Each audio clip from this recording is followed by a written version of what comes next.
Hello la communauté, j'espère que vous allez bien. Bienvenue à vous sur la chaîne Elizabeth Beauty and Wellness. Ici, comme vous savez, on parle de la beauté, du bien-être, on se motive les uns les autres et surtout, on essaie de consommer le plus naturellement possible et de se connecter avec notre mère nature. Bienvenue à vous sur la chaîne Elizabeth Beauty and Wellness. Aujourd'hui, je vais vous parler de la millepertuis, qu'on appelle en anglais Saint John's wort.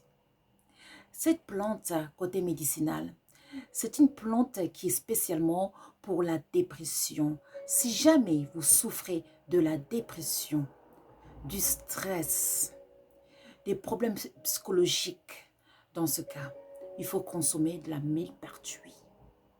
Vous pouvez consommer les feuilles comme les fleurs en forme de thé. Bien sûr, il faut respecter les doses. Si vous n'êtes pas sûr, il faut consulter un spécialiste ou votre docteur. Maintenant, cette plante va nous aider aussi pour traiter les plaies et aussi quelques infections de la peau telles l'eczéma, le psoriasisme. Maintenant, le domaine spirituel qui m'intéresse spécialement aujourd'hui. Car la millepertuis, c'est une plante de haute protection. Cette plante, elle pousse partout en Europe, spécialement en Angleterre, dans les pays comme la France, la Belgique. Cette plante, on peut la retrouver aussi, surtout dans les campagnes. Ça pousse très très facilement et je pense qu'on peut la retrouver aussi en Amérique centrale, comme les États-Unis et peut-être au nord de l'Afrique. Voilà, donc commençons les vertus spirituelles et magiques de cette plante. Comme j'ai toujours dit, il faut savoir que dans chaque plante, il y a un côté physique, c'est-à-dire pour nous soigner le corps, et un côté spirituel pour nous aider à nous protéger et à soigner notre corps spirituel aussi. Car on est des esprits dans des corps. Il faut équilibrer les deux. Donc, la millepertuis, c'est une plante de haute protection. Ça va nous aider à nous protéger. Si vous êtes sujette à avoir des morts dans vos rêves. Les morts, ils viennent vous visiter, les démons, les esprits mauvais, etc. Cette plante, elle est là pour vous. Dans ce cas, vous allez prendre cette plante. Vous allez en mettre sous votre coussin quelques feuilles sèches. Vous allez la sécher, vous allez mettre dans votre coussin, sous votre coussin quelques feuilles sèches. Et aussi, surtout si vous voyez des morts qui viennent vous visiter à chaque fois, ou des démons, des choses comme ça. Là, par contre, ça ne suffira pas de mettre ces feuilles sous votre coussin. Là, il faudra utiliser ces feuilles pour vous désenvoûter, car vous êtes envoûté. C'est une sorte d'exorcisme. Cette plante, ça va vous aider à enlever tous ces fléaux, l'envoûtement qui est sur vous, de nettoyer votre aura. Vous allez briller complètement. Et cette plante, elle va vous protéger vos différents corps, comme ça, quand vous allez dormir. Quand ces démons, ils vont venir, ces esprits négatifs, ils vont venir vous visiter. Ils vont vous voir briller, votre corps va briller dans la nuit et ils vont juste s'éloigner, faire demi-tour, ils vont partir. On est nature, on consomme du naturel. Maintenant, cette plante, elle va nous permettre aussi de purifier notre maison, de barricader notre maison. Donc, on va utiliser cette plante pour nettoyer nos maisons. Vous allez prendre cette plante, vous allez la faire bouillir en forme de thé. Et cette eau, vous allez récupérer l'eau que vous allez vaporiser partout dans votre demeure. Si vous pouvez, vous avez du carrelage, vous allez utiliser cette eau-là pour nettoyer le carrelage partout. Tout nettoyer, car ça va permettre de purifier vos maisons et aussi surtout de protection, de vous protéger. On est nature, on consomme du naturel. La nature nous a tout donné pour être heureux. Comme on a toujours dit, l'ignorance engendre tous les fléaux. Vous savez, je vais vous dire quelque chose. La médecine spirituelle, ça a été beaucoup négligé de plus en plus. Il faut savoir que les nations qu'on appelle les nations non développées ont toujours utilisé deux médecines. La médecine parallèle, c'est-à-dire ont toujours soigné l'esprit et le corps. J'ai dit la médecine traditionnelle, pas la médecine moderne, hein, traditionnelle. J'ai rien contre la médecine moderne, car on a besoin de deux médecines. Parce que lorsqu'on a un accident très grave, on sera bien content qu'on nous répare le cœur. Ou qu'on nous coud, ou partout, qu'on nous opère, où on a un problème. Donc ça, c'est la médecine moderne.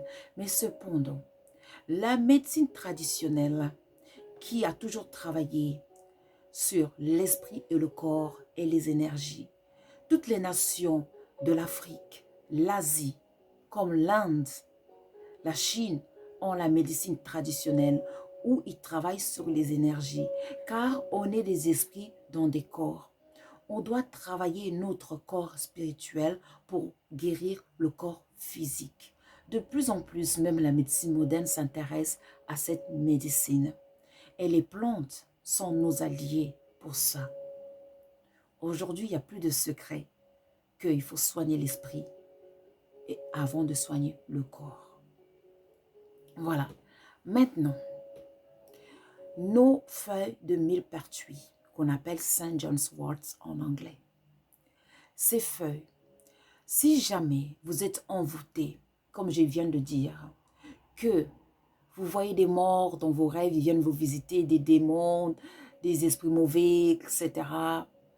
Dans ce cas, vous allez sécher ces feuilles, vous allez les brûler comme l'encens, surtout les vendredis. Une fois par semaine, vous allez brûler ça chez vous à la maison.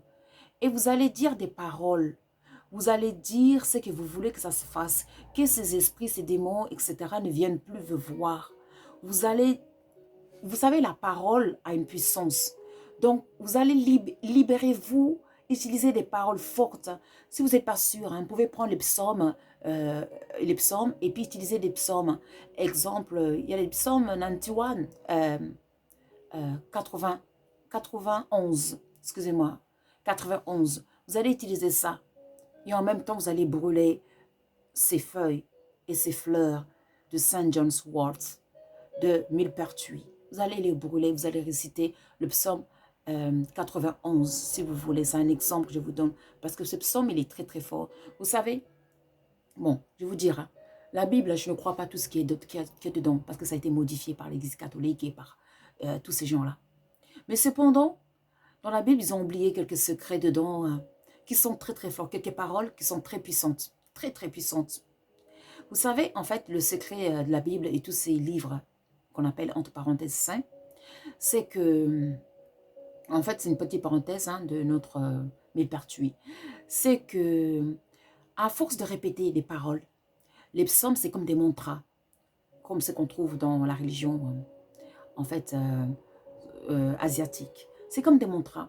Plus vous répétez une phrase, plus ça devient réel. Et vous allez créer l'égrégore. Cette phrase, elle va se transformer à une énergie, un égrégore. J'ai déjà parlé des égrégores dans une vidéo. Vous pouvez aller voir cette vidéo. Les psaumes, c'est des paroles. Mais comme ça a été répété depuis des siècles par des milliards de gens, ça a créé des égrégores très puissants. Donc, lorsque une personne va invoquer les psaumes, quel que soit le psaume, va invoquer les psaumes, qu'est-ce que ça va se faire? Quelle que soit votre race, votre religion, d'où vous venez, tant que vous allez réciter ça avec foi, avec conviction, ça va marcher. Eh oui, ça va marcher parce que vous allez invoquer l'égrégore tout simplement. Et l'égrégore, elle va intervenir parce que vous avez utilisé ces codes, ces mots secrets. L'égrégore va venir vous aider tout simplement. Parce que les paroles, c'est une puissance. Les paroles, ce sont des égrégores, ce sont des aides, ça se transforme à des énergies très puissantes, très puissantes. Donc, les psaumes, entre parenthèses, c'est à peu près ça. Ce sont des paroles qui sont transformées à des égrégores très, très puissants. Et lorsqu'on va les utiliser, ça devient comme des paroles magiques. Donc, ça a des puissances. Et oui, même moi-même, oui, j'ai déjà utilisé des psaumes et ça marche, et ça libère, et ça chasse quel que soit l'esprit négatif, si vous l'utilisez avec conviction, les psaumes, hein, le bon psaume bien sûr, au bon moment et avec conviction, avec autorité. Parce que l'autorité est en vous. On nous a tout donné. Tout est en nous. Tout nous a été donné. Donc, si vous voulez vous libérer, ça ne sert à rien de crier « Mon Dieu, libère-moi, Dieu, Dieu, libère-moi ». Non, c'est en vous. Vous avez le pouvoir. Le Créateur vous a déjà donné, le pouvoir est en vous. Donc, utilisez la connaissance qu'il nous a donnée et puis, utilisez ça pour vous libérer. Chassez les démons. Si vous voyez des démons, chassez les mauvais esprits. Si vous voyez les mauvais esprits, ou vous protégez tout simplement. Comme on dit, la connaissance, c'est la clé. La connaissance, c'est une puissance. Voilà, c'est une petite parenthèse. Donc, pour revenir à notre millepertuis, brûlez ces feuilles sèches et invoquez, utilisez des mots puissants ou des psaumes si vous voulez, ou même juste vos propres paroles. Et vous allez voir les miracles, ça va se passer. Faites des bains de purification, des bains de protection. Millepertuis, elle est très très forte pour protection. Faites des bains de protection si vous êtes envoûté. Et comme ça, vous serez libre. Les plantes sont nos alliés. Ça a été créé par le Créateur de toute vie. Et ils sont là pour nous. On est nature, on consomme du naturel. J'espère que cette vidéo, ça va vous aider à reconsidérer la millepertuis. Saint John's wort en anglais. N'oubliez pas de liker and to subscribe. Je vous remercie et je vous dis à très très vite. Merci et au revoir.